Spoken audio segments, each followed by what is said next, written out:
Bom dia a todas e todos da comunidade Paz e Bem. Estamos aqui hoje, nesta terça-feira, dia 12 de agosto de 2025, para apresentar o programa Paisagens de número 107. Na verdade, nós estamos dando continuidade ao programa de número 106, que já começava a abordar a temática do envelhecimento e da morte assistida e eutanásia.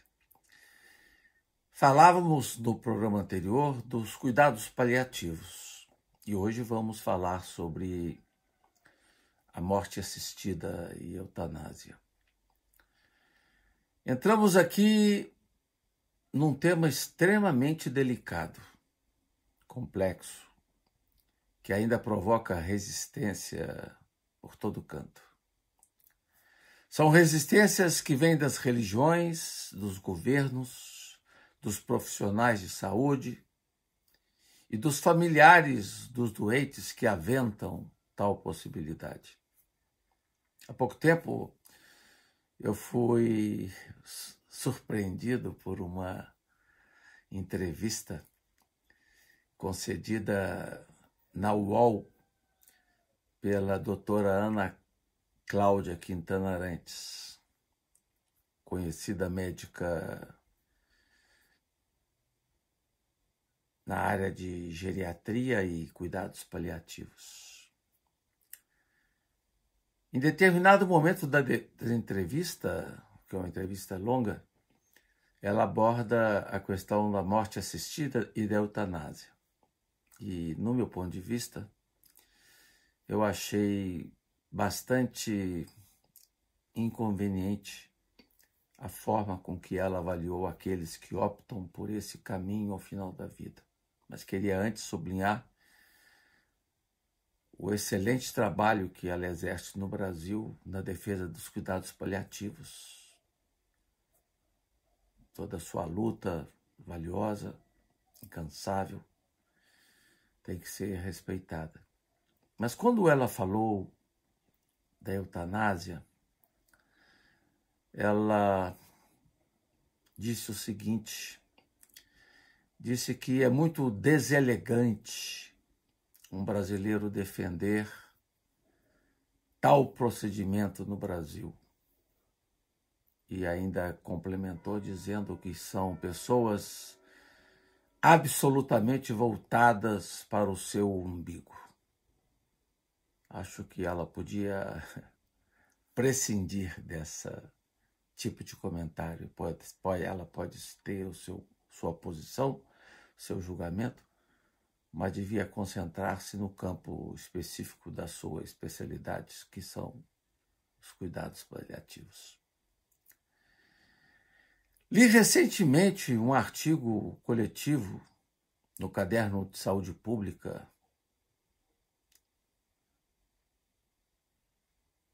38/9 de 2022, de autoria de vários autores, a começar por Edson Iglesias de Oliveira, falando sobre o posicionamento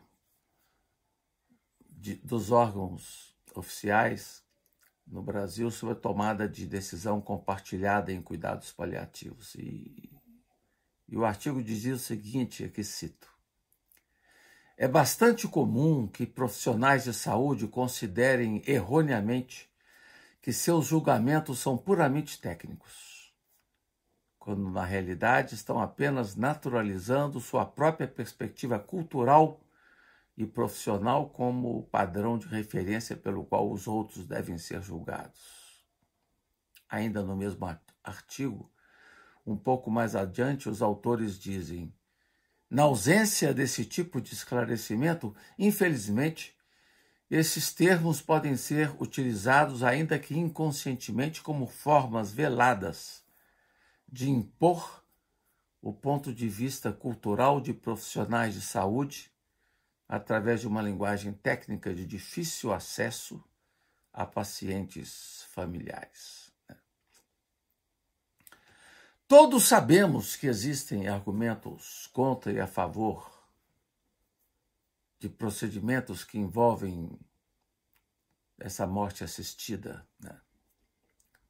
Os argumentos contra estão aí, mas há também argumentos favoráveis, que são pautados, sobretudo, na defesa da autonomia e do argumento do alívio da dor e do sofrimento, ou também o argumento da misericórdia.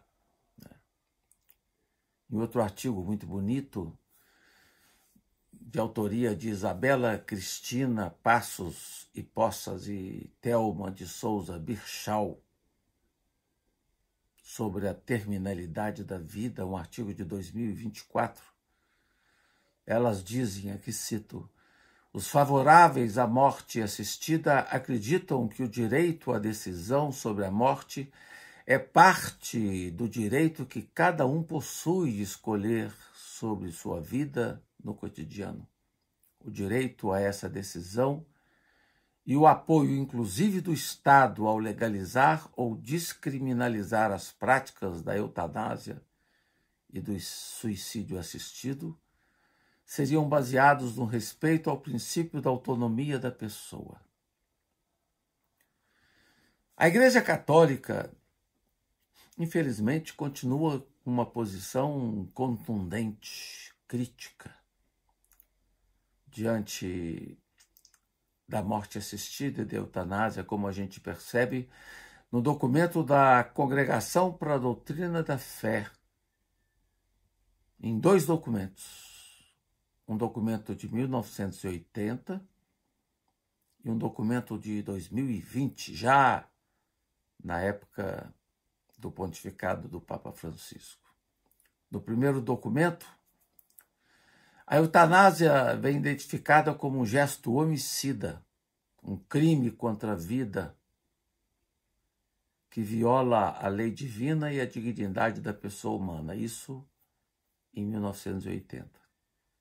O texto vai ainda mais longe, identificando a prática da eutanásia como um crime contra a vida, que viola a lei divina e a dignidade da pessoa. Diz também que a eutanásia é um atentado contra a humanidade. Mesmo. No segundo documento da mesma Congregação para a Doutrina da Fé, chamado Carta Samaritanus Bonum, a Igreja Católica mantém o mesmo teor contundente e crítico do texto de 1980.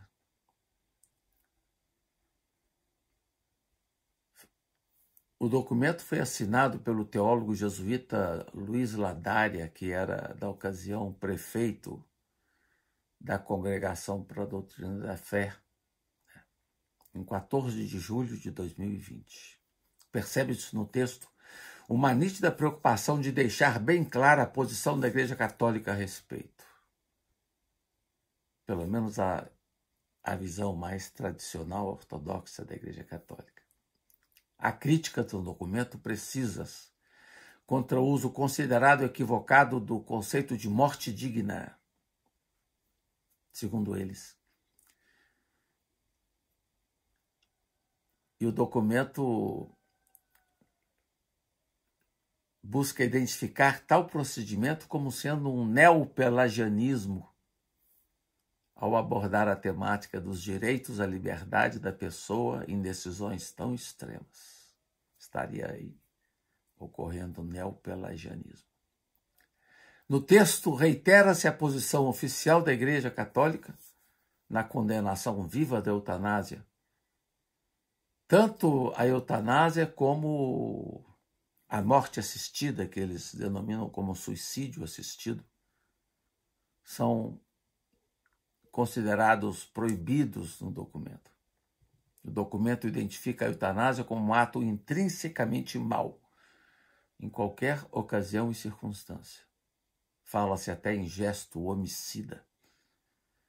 Condena ainda Todos aqueles que atuam na colaboração para o ato realizado e impede qualquer atuação ministerial de membros da igreja na assistência sacramental, pastoral para aqueles que estão envolvidos no ato da eutanásia. Talvez tenha sido o documento mais duro e mais claro de oposição da Igreja Católica contra a eutanásia. Um documento corroborado por Papa Francisco, que em ocasiões precisas manifestou-se contra qualquer possibilidade de eutanásia ou morte assistida, como, por exemplo, no caso do bebê britânico Alfie Evans, cujo tratamento foi interrompido por ação médica. Dentre os profissionais de saúde aqui no Brasil, temos o caso já citado da doutora Ana Cláudia Quintana Arantes, que se posiciona igualmente crítica a tais procedimentos. Então há uma certa sintonia da visão de Ana Cláudia com a Igreja Católica.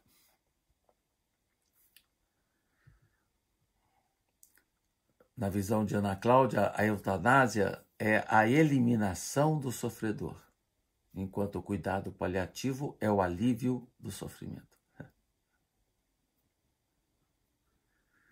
A autora justifica sua posição dizendo não ser contra nem a favor, num dos livros dela, mas para os que acompanham sua reflexão, como eu tenho acompanhado, percebe-se nela uma clara resistência ao procedimento.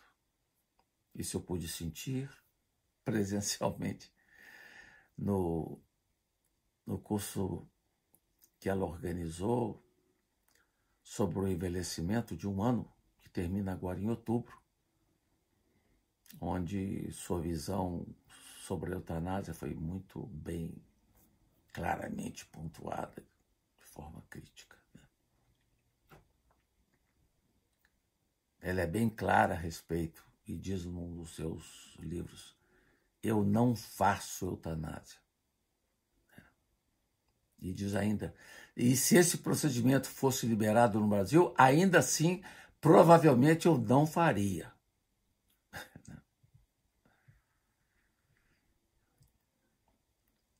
E ela defende o seu argumento dizendo que não há no Brasil condições para uma reflexão sensata e lúcida sobre o tema, sobretudo em razão da inexistência de uma presença efetiva, mais efetiva no Brasil, na linha dos cuidados paliativos nos procedimentos em curso.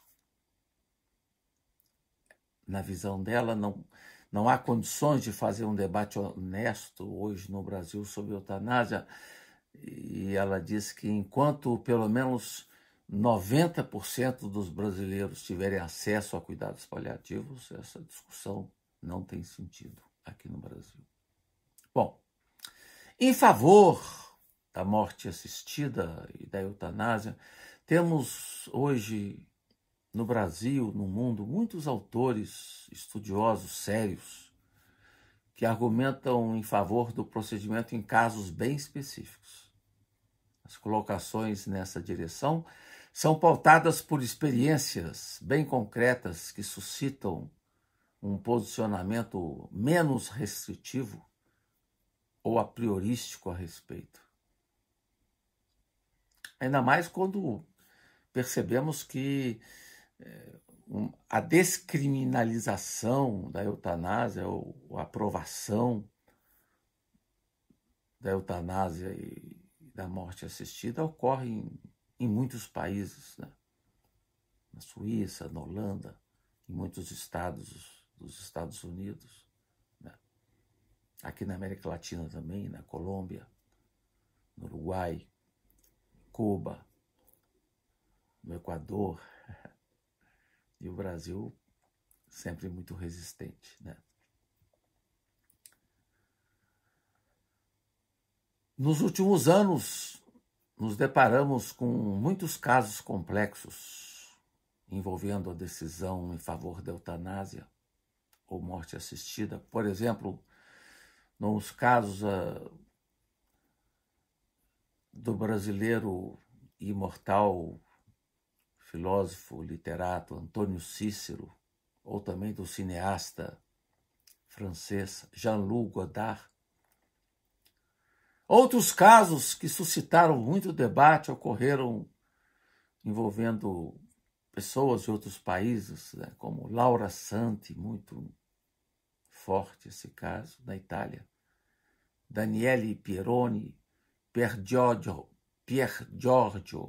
Welby, Terry Schiavo, Ramon Sampetro, Alf Evans, Martina Opelli e tantos outros.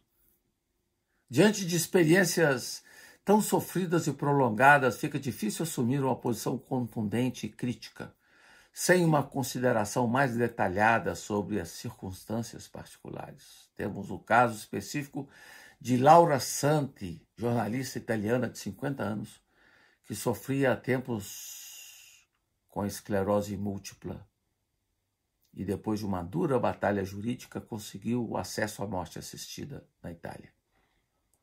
E antes da cerimônia de adeus, a jornalista pediu aos amigos e parentes um esforço adicional de compreensão para o gesto extremo decidido por ela. Ela tinha plena consciência do duro gesto que ela tinha assumido e de toda a repercussão que causaria na Itália e também no mundo. Tinha plena consciência que estava diante do gesto mais total e definitivo da sua vida, a ser assumido em liberdade. Em sua carta de despedida, reconhece que seu gesto final, ocorrido em silêncio, causaria desaponto e dor. Reconhece que ele não foi fácil, tal gesto, exigindo sangue frio e nervos de aço. Mas foi o caminho que escolheu, por livre decisão, por livre convicção. Dizia ainda em sua carta que por trás de sua foto bonita, divulgada nas redes, estava um cotidiano doloroso, vazio e feroz, em constante piora, um sofrimento crescente dia após dia.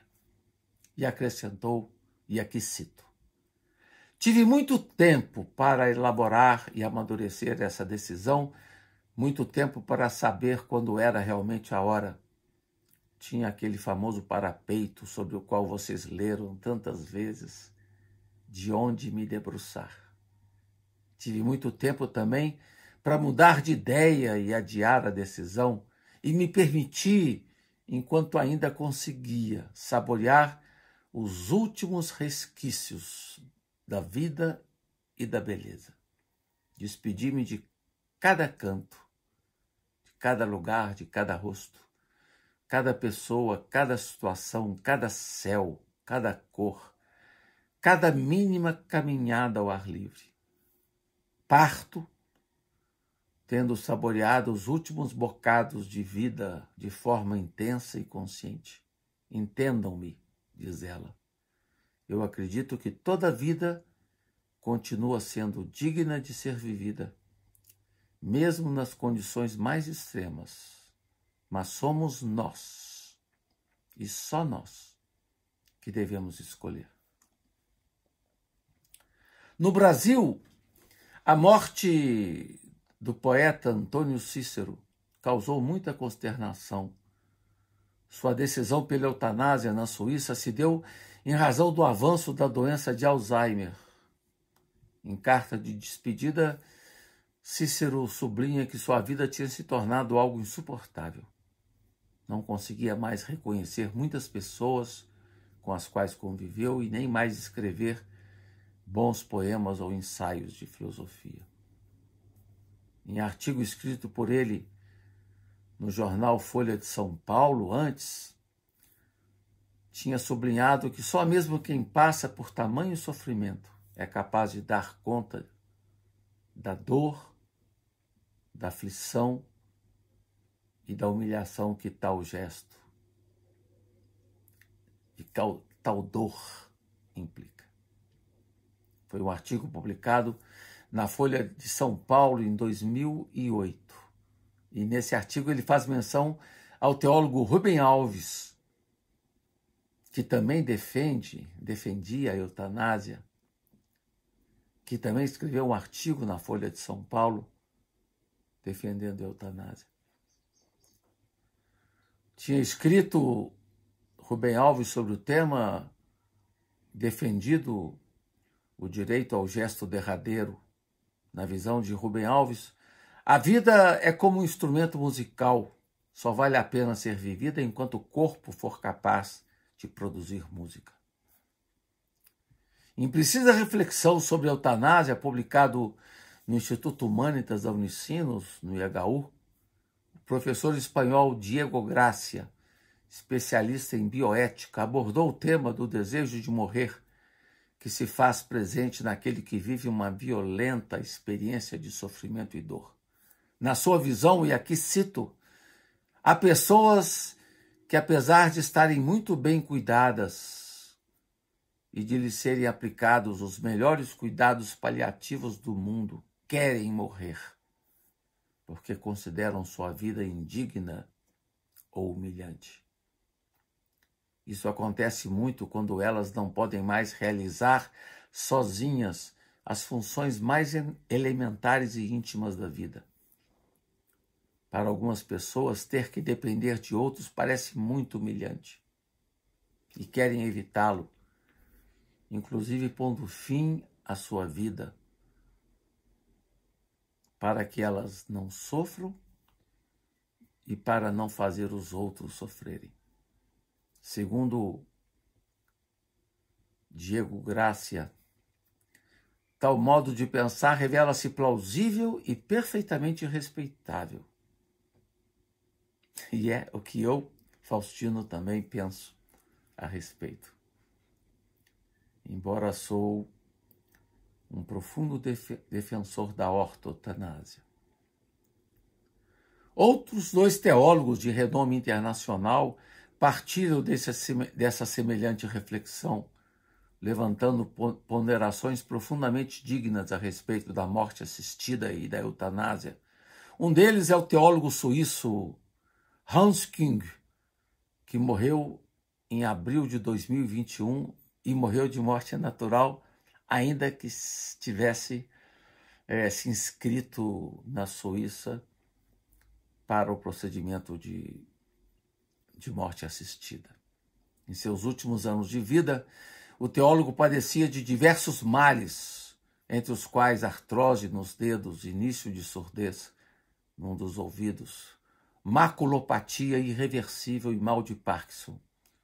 Pôde também acompanhar o desenrolar de uma dura demência sofrida por um amigo pessoal, Walter Jens, que morreu em junho de 2013. E os dois tinham escrito um livro juntos, em defesa da eutanásia. Tudo isso serviu de base para uma reflexão pessoal de Hans Küng sobre a eutanásia. Ele tinha escrito sobre o tema um livro chamado Sobre a Dignidade do Morrer, junto com Walter Jens, em 1995. E depois veio acompanhá-lo de perto em sua dolorosa travessia, numa demência que durou mais de 10 anos, até morrer de forma natural. Hans Küng foi tomando consciência de que a eutanásia constituía uma ajuda importante para a vida. Em período anterior de sua vida, chegou a defender com paixão o movimento dos cuidados paliativos.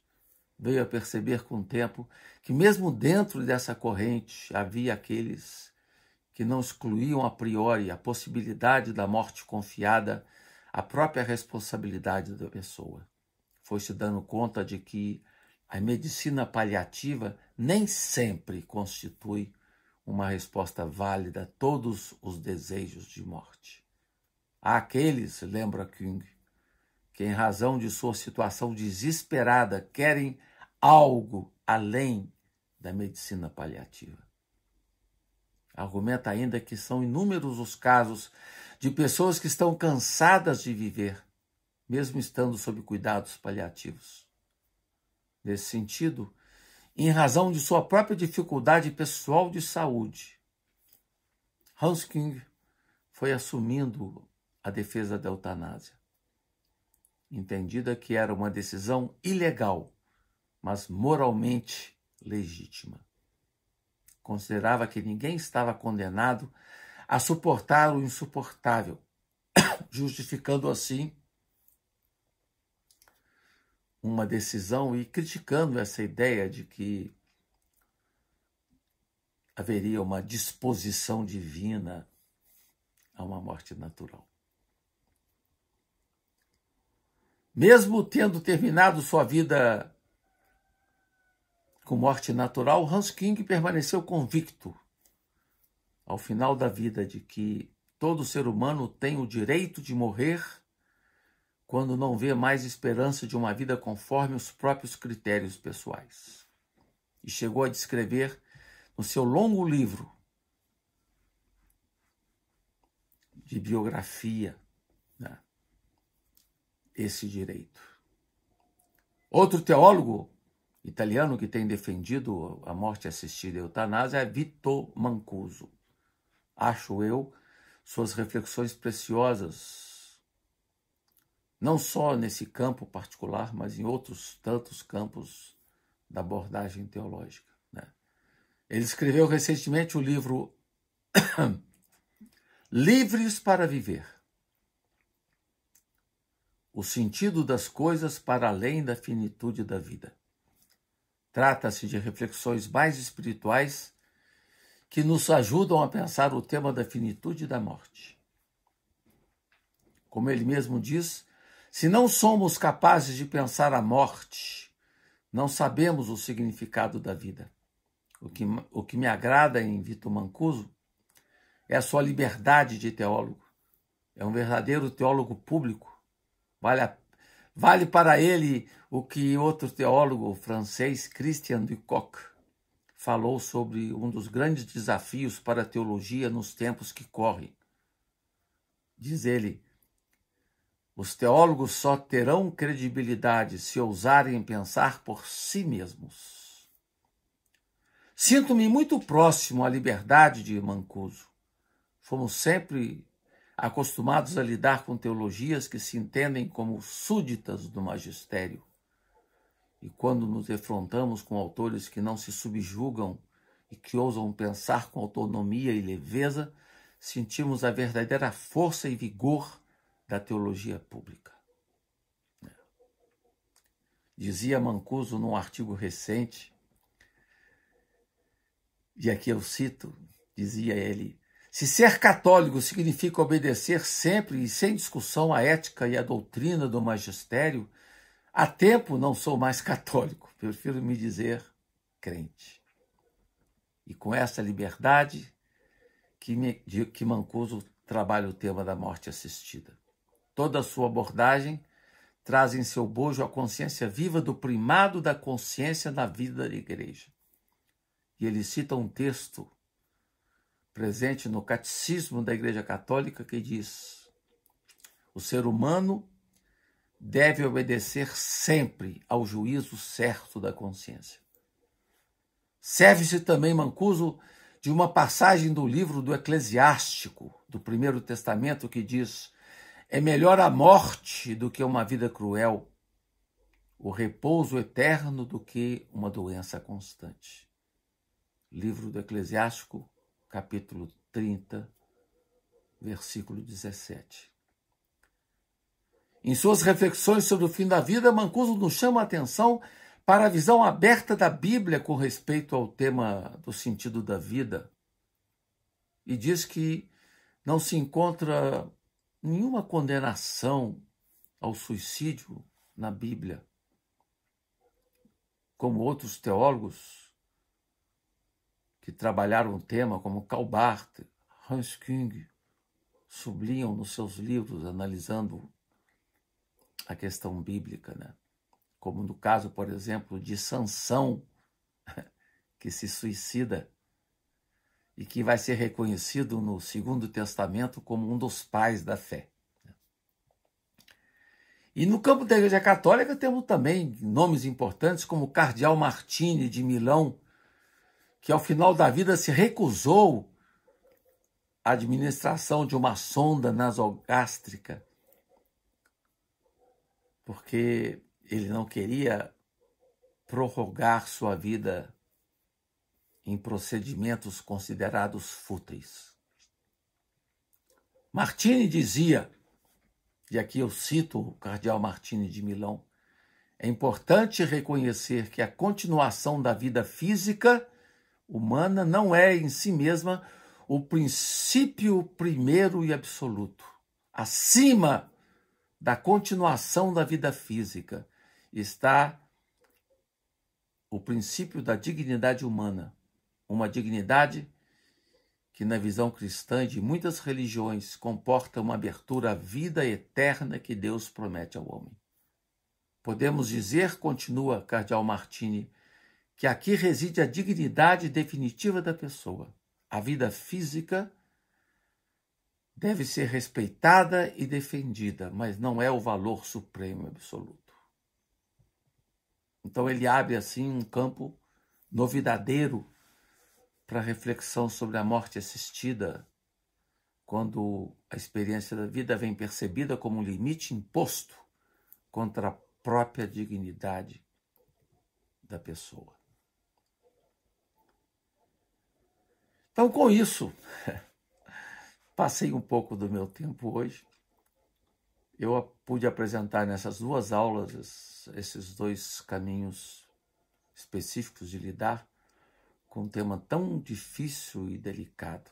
Eu queria apenas completar minha reflexão dizendo que eu defendo muito a ortotanásia e defendo a importância dos cuidados paliativos quando necessário, mas não sou capaz de fazer um juízo crítico sobre aqueles que, em razão de seu desespero, optam por algo além dos cuidados paliativos. E esses caminhos devem ser respeitados também pelos profissionais que lidam com os cuidados paliativos. Me despeço assim de todas e todos que estão me ouvindo ou que vão me ouvir. Desejo a todos uma linda semana.